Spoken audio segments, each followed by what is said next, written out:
Shalom, good afternoon. My name is Daniel Koren. I'm the director of Hasbara Fellowships Canada. And I'm here with one message for all of you. Own your Jewish pride. Own your Zionist pride. And do not let the haters get you down. I am humbled to see many of you today waving Israeli flags and showing your Magen Davids. Make no mistake, this flag is not just the flag of the state of Israel. It is the flag of Jewish people worldwide. Right now in Brussels, in Berlin, in New York, in Toronto, there are people afraid to publicly identify as Jews. People afraid to wear the Magen Davids. This week I was at a park church in Dundas wearing my Magen David, and a woman came up to me and said, I want to commend you, I want to thank you for wearing your Magen David in public. I am Jewish and I am not brave enough. This is not Berlin circa 1933. This is Toronto circa 2021. We cannot allow this to happen anymore. We cannot allow our voices to vanish, and we cannot allow others to write our experience for us. All of you wearing your Magen Davids now, never take them off. As anti-Semitism has continued to skyrocket, many are asking why. Why is this happening right now? In my view, one of the biggest problems we face as a community, we're too worried about who's Ashkenazi or who's Sephardic, who's Reform or who's Orthodox, who's conservative or who's liberal. And to that, I think it's all shtuyot. We all need to unite. We all need to unite as one. We are all Jews, and we are all from Judea. We must also work with our allies, and we've seen so many allies here with us today, against their own oppression. Can anyone read this shirt that I'm wearing? No? Jews are from Judea. I wear this t-shirt to educate others that Judea is not another word for Israel. That is it. Okay? We are not from Poland or Ukraine. We are not from Tashkent or Casablanca. We are not only a religion. We are a nation. We are a people. It is time that we understand this. It is time that we come together. Forget about the semantics and present a united front. Right now we are witnessing a movement that aims to destroy the world's only Jewish state. And make no mistake, the proponents of this movement have no problem with any other state. That is anti-Semitism. That is Jew hatred. As Jews and as Canadians, we have a unique responsibility to educate those around us about Judaism and about Zionism. And we also need to educate ourselves, because there's so much misinformation in our own community. Number one, anyone here, go home after this, read a landmark survey from 2018 of Canadian Jews. It shows that Canadian Jews, without a doubt, Zionism is our normative form of identification. For Canadian Jews, only 8% of Canadian Jews do not support Israel. 8%.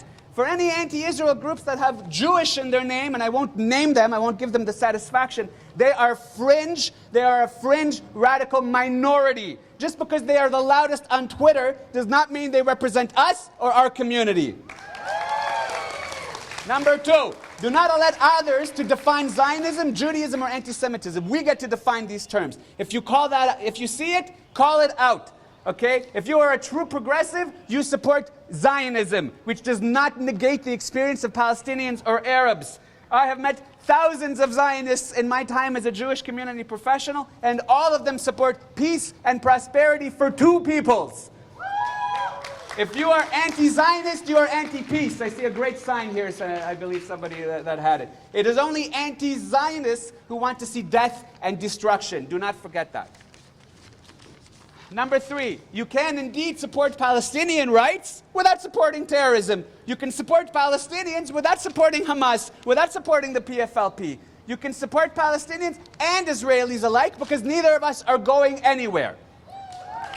Number four, as I said, Jews are not only a religion, we are a nation. As a Bukhari Jew, I like to remind others that Jews comes in all shapes and sizes and colors. The reason we speak different languages today, the reason Jews are scattered, is because we were exiled from our homeland. But we never lost sight of who we are. For thousands of years, for those of us in the diaspora, we yearn to return home. For thousands of years, we kept Israel in our hearts. That is Zionism, and it predates political Zionism by millennia. Take this knowledge and educate those around you. There are 22 Arab countries in the world. To quote the great Hillel Neuer, tell me, where are your Jews? Yemen, Iraq, Egypt, Syria, you all had huge Jewish communities. Where are your Jews? They are gone. Because the only apartheid that exists today is in the Arab world. It does not exist in Israel. Number 5, and this is my last point, this conflict is not about the settlements, it is not about Sheikh Jarrah, it is not about the Gaza Strip. It is about the Arab and Palestinian refusal to exist, to accept our right to exist, to accept a Jewish state, to accept that we have a right to our homeland. That and that alone is the greatest impediment to peace.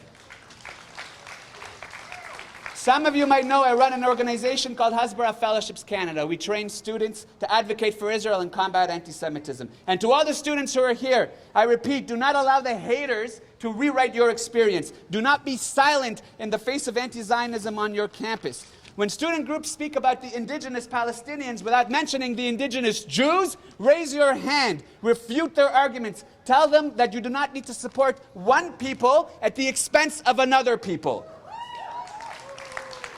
Tell them you will not allow them to rewrite our history. Tell them that Zionism is beautiful because Zionism is peace. Zionism is coexistence. Zionism is progress. Students, when you go back to your campus, be proud of who you are, be proud to be a Zionist, and be proud that you support peace and prosperity for Israelis and Palestinians alike. I'll leave you with this short poem. I hope you like it. Until the day that I die, Am Yisrael Chai. Thank you very much.